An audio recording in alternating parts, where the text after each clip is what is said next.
Sou pai de 3 filhos. Essa causa acabou caindo de paraquedas no meu colo, porque logo após a vitória do Bolsonaro, quando meu filho foi pegar um ônibus para a universidade, ele estava de verde e amarelo com alguns colegas e começaram a cuspir na cara deles, proibindo eles de entrar no ônibus que os levaria até o campus. Então isso me revoltou, né? São, às vezes, veteranos, os caras têm 30, 40 anos, estão dentro da universidade. Meu filho, com 17, sofreu isso. Mas é só uma introdução, né? Meu nome também, Miguel, como o senhor. Alguns dizem que Miguel não é uma escolha, é um chamado, né? Um nome. Mas eu faço parte do movimento Direita Gaúcha, tem alguns aqui também, do movimento Unilivres, que luta por universidades livres. Não pedi para entrar nesses movimentos, me convidaram, justamente porque eu fui para dentro da universidade, cobrei do reitor. Eu digo aqui aos senhores todos que fizeram lindos discursos sobre história e socialismo, saiam do discurso, vão para o campo de batalha, para a infantaria, lá na frente, lá dentro da universidade, na sala do reitor. É lá que está o problema, lá que a gente tem que combater. Né? Então, eu tenho, na verdade, 1 minuto não vou conseguir falar, mas eu vou passar isso aqui para vocês.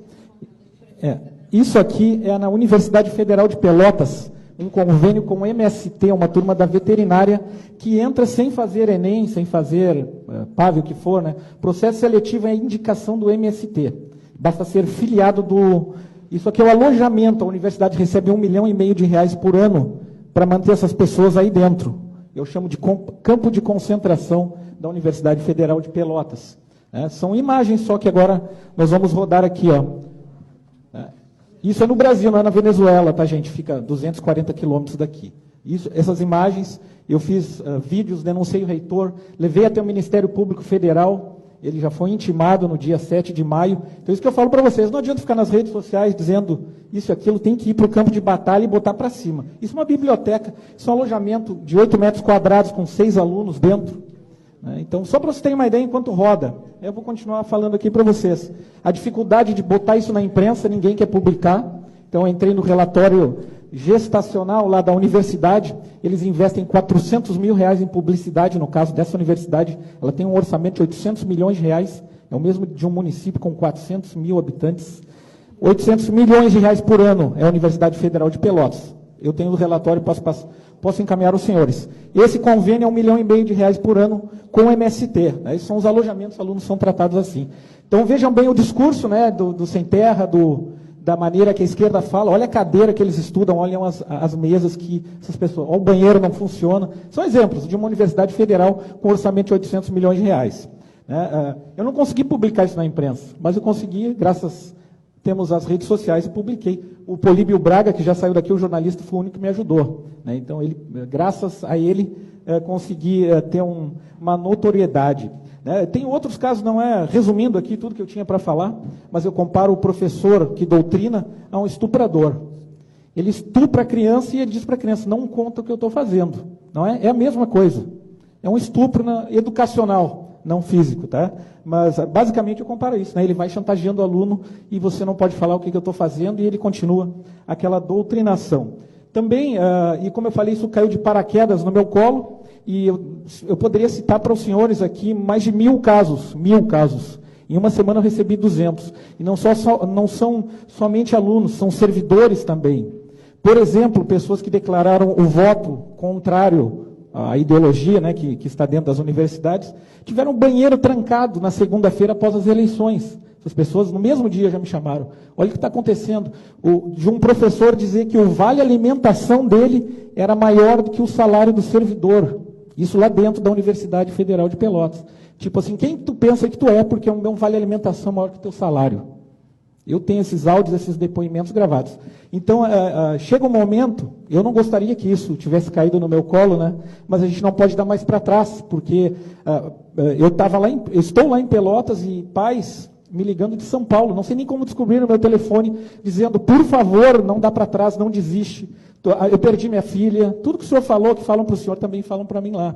né? Então, não dá para. Então, a gente não tem mais como voltar atrás, né? E tem que se expor, tem que enfrentar essas pessoas. A maneira de enfrentar não é a agressão física, é indo no Ministério Público Federal, cobrando, né? Divulgando. Se a imprensa não divulga, como eu falei aqui, uma universidade que tem um orçamento de R$400 mil para publicidade, vocês acham que um jornal que recebe esse dinheiro vai publicar uma notícia contra o melhor anunciante dele? Ele não vai publicar.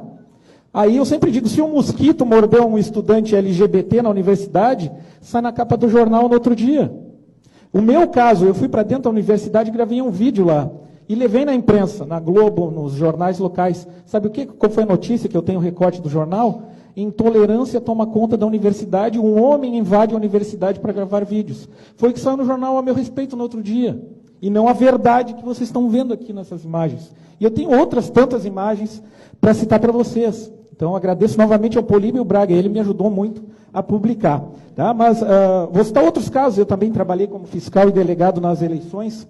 Uma diretora de uma escola que nós prendemos, lá conduzimos, ela era diretora da escola, ela estava a serviço do TRE, do tribunal aqui, ela estava com uma camiseta do PCdoB, a serviço da Justiça Eleitoral. E como administradora do prédio, nós pedimos que ela tirasse a camiseta, ela não tirou, e nós chamamos a polícia e ela foi conduzida. Né? Trancaram nossos fiscais dentro da sala de aula, espancaram ele. Para vocês terem uma ideia, assim, o envolvimento das escolas, tudo isso denunciado na polícia, no Ministério Público Federal. Né? Não adianta só botar no Facebook. Eu gostaria de ler aqui, eu tenho muita coisa para falar, mas vou resumir muito. Tá? Uma professora dessa mesma universidade, numa faixa de 40 quilômetros, nós temos duas universidades federais, a UFPEL e a UFURG de Rio Grande. A UFPEL, ela teve uma professora que eu fui no gabinete do reitor, e o nome dela é Regiane Barreto Jardim, professora de História Medieval. Ela botou nas redes sociais o seguinte: fascistas têm de morrer, um a um, e me inscrevo para essa missão. Depois ela escreveu, golpistas, grotescos e estúpidos. Ela também botou, a origem da minha revolta está no ódio de classe. Ela botou, odeio burguês e você cuide-se para saber de que lado você está. E depois ela botou ainda que serão cobrados pela história. Então ela estava se voluntariando a matar fascistas. Ela botou isso no Facebook de modo público. Então essa professora também foi denunciada no Ministério Público. Qual foi a punição que o reitor deu para ela? Afastou ela. 6 meses depois ela foi aposentada. Ela não sofreu nada, nenhuma repreensão da justiça. Com essa declaração, isso é uma matéria, tá? Eu já vou encerrar aqui. Para encerrar, mais uma também, a Universidade lá de Rio Grande, na parte da Faculdade do Direito, casos que o senhor não sabe, mas que pode levar adiante. Ela fez um convênio, vejam bem, a Faculdade do Direito, na parte de Relações Internacionais e Direitos Humanos, fez um convênio com a Universidade de Cuba, em Havana. Como que eu vou fazer um convênio de direitos humanos com uma universidade cubana? Se não é por financiar, mandar alunos para lá e trazer cubanos aqui para o Rio Grande do Sul, através de um convênio, tudo pago com dinheiro público, lembrando sempre. Tudo isso que nós vimos naquele vídeo é dinheiro público. É o nosso dinheiro usado para doutrinação. Eu tenho, como eu falei, tem mais de 1000 casos para falar para vocês, já estourei o tempo. Eu digo aos senhores, vamos sair das redes sociais e ir para o campo de batalha que é lá dentro. Fui para frente à universidade fazer abaixo-assinado. Eu sou pai de aluno, eu não sou estudante, eu não ganho nada estando lá na frente. Ganho sim a qualidade do ensino e a boa gestão. Mas teria outros tantos casos, vídeos para mostrar para vocês, depoimentos de servidores, professores e alunos que não compactuam. Mas a minha dica final, já conversei com o Miguel um pouquinho antes aqui, bem pouquinho, mas que sejam lideranças nas suas regiões, né, que ocupem espaços, sejam eles quais forem, na rádio, no jornal, nas redes sociais, na frente da universidade, no conselho tutelar, aonde for, onde tiver espaço, ocupem, senão a esquerda vai ocupar esse espaço e não adianta reclamar que ninguém está fazendo nada.